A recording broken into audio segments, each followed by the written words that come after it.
Hey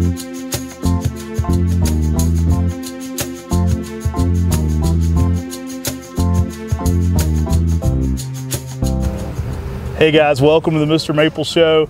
We've got a special episode for you here today. We're at the spring open house and we're going around doing some top fives with some awesome customers and friends. I'm here with Grayson and we're going to get into a little bit of your top five. You may know him in the chat. He's in the chat a lot. As Ted Wasana-song, if you see me on Facebook, in the chat on YouTube, I'm Grayson. So that'll clear up some confusion for some people, hopefully, because there are a lot of people who don't really get that. Right. There's, I know people's screen names, I know people's order names, and then I know people's faces, and I have to put all three together. Yeah, it's got to be hard, and I'm sure I've confused plenty of people. I'm not the only one that's confusing as far as their, internet handles go, but yeah, it's nice to figure all that stuff out eventually. So guys, we do these top fives where we talk about people's top 5 favorite trees. It's like picking your top 5 favorite kids. If you got kids, it's impossible. It changes week to week, but we want to discuss some of the top 5 favorite plants and some things you're looking forward to. Number 5. Cool. So number 1 on my list, and I'm going to rib Matt a little bit here, but Taylor has to be number 5 on my list. Don't buy it. It's not going to live for you, as I've been told.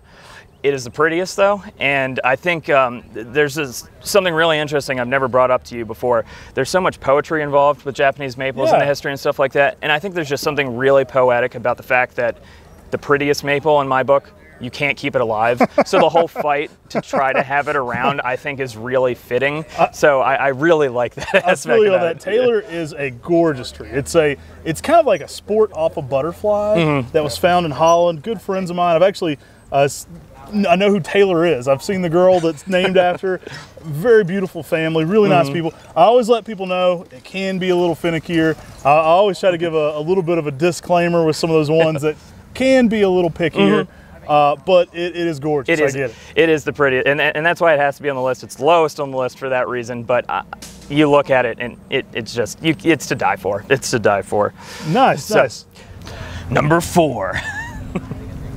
So after that, Radiant, I think, has to make my list. One of the few trees I didn't buy from you guys, I had my eye, one of the trees that got me into maples, there's this big 6-foot Radiant by me, and it was just, I mean, it looked like it was in flower, and it was in midsummer, and it was just to die for. The bark was gorgeous, it was gorgeous, and my mom realized how much I loved it, and she got it for me. And I think out of everything, my mom's been really nice. She's got me into this hobby, and it was really special that she picked that one out, and she got that for me as a present. So that one just color-wise and being special, that special connection. The bark interest is nice. It can get some nice swirling in it as it ages.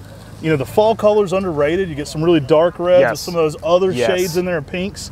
The variations all over the place. The spring's nuts, though. I mean, it's so intense. It's a high intensity color pattern. Great choice. Yep. Great choice. And to be honest, I know you don't consider a coral bark, but I can put it up against. I've got enough coral barks, and I can put it up against none of the other ones, and it's that pretty. It could be on that fringe of coral bark. Like I try to keep the ones that are more true coral bark styles, but I know what you're saying. Yeah. Because it definitely has a bark interest to it. Like it has high intensity bark.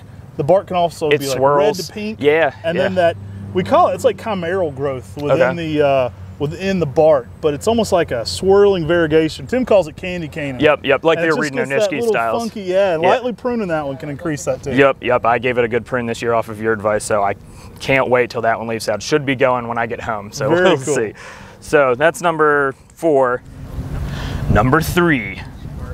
Number 3, I know, is one that's near and dear to you guys, Firefly. Oh, nice. Out of all of the ghost types, I think Firefly probably takes it as king. And I mean, there's a lot of really good stuff out there, but Firefly doesn't look like it's from planet Earth. You look at it and it's just like, where did this come from? This thing is insane looking.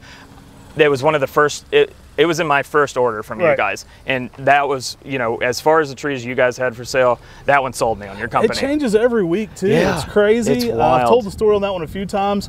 A nurseryman sent me that one and it was incorrectly labeled as Moonfire. Oh, really? And so we compared it to everything in the trade for so long. We're like, these are mislabeled. What could it be? And so we introduced it by reverse. And so eventually we went to him and we said, hey, I don't think this is Moonfire. And he said, well, I made that name up. And we said, well, do you know there's another one named Moonfire? And he's like, no, I'd never heard of that. And once we explained it, he said, why don't you evaluate it? And if you really think it's worth naming, I never really did anything with it, put a name on it and get it out there. Well, I think it was my wife who actually said I like Firefly, and we're like, that's it.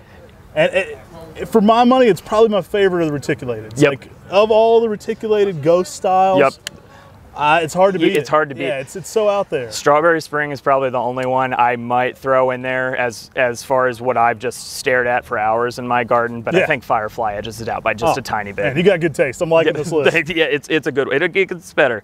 Number 2.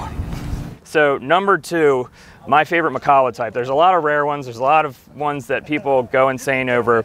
But Goshiki Kotohime, I think, really, really takes the cake as far as my favorite. Yeah. It's not out there enough. Great for bonsai, too. Well, in the summer, you know, you get all this spring interest on the Makawa types, but Goshiki's really nice because you get those really minuscule pink leaves on top of the green growth, and it almost looks like it's flowering out when, you know, in midsummer. So when all your other Makawas are greening out, that one's still very interesting throughout the rest of the year. And like you said, I think it's way underrated. I love that plant to death. Great container plant, great bonsai plant, great in the landscape, small overall stature, tough as nails. The way those buds have the like tri formation, I don't know.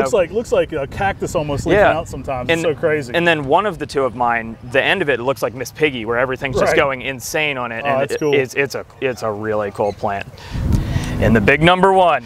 So, and then I guess number 1, and I really, really have to thank you for this one, but Acer Pictum Naguri Nishiki is my favorite. You got good taste. Yeah, and Matt helped me out. Last time I came to open house, he pointed at me and he's like, I've got something for you. The guy drove from Maryland. I only got like 1 or 2 messages about it too, so I knew what you were looking for. Yep, and I hadn't got any other Pictums yet. That was my first Pictum, and that was the one that I wanted to do Sugumo first, and then I saw Naguri Nishiki and I was just like, this is the best. I have this big thing. I love collecting white trees. I'm a big Lord of the Rings fan. Nice. So White Tree of Gondor, it really resonates with me. I know the white leaves are a little bit different than that, but I kind of got on that kick from there, I guess you'd say. I guess we don't have a Gandalf the Grey, but we've got the white. Yes, exactly. But yeah, Naguri Nishiki is absolutely to die for, and it is number 1 on my list. Get one if you can.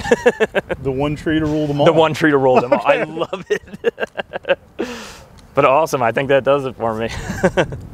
Guys, we hope you like this top 5 with Grayson. We love getting people, you know, if you're in the chat, you know this guy. He's in there every single time. Just a little bit.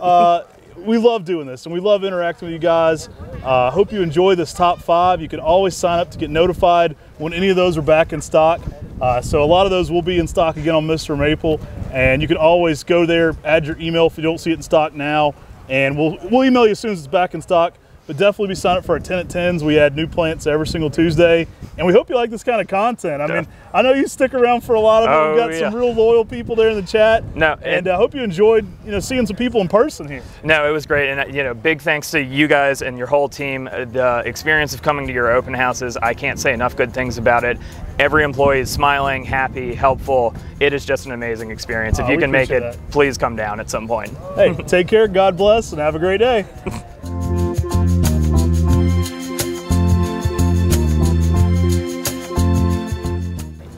Number 1. Oh, I did 5. Well, I'll take. We'll put that one. Yeah, I like that. So 5 first? 5 first.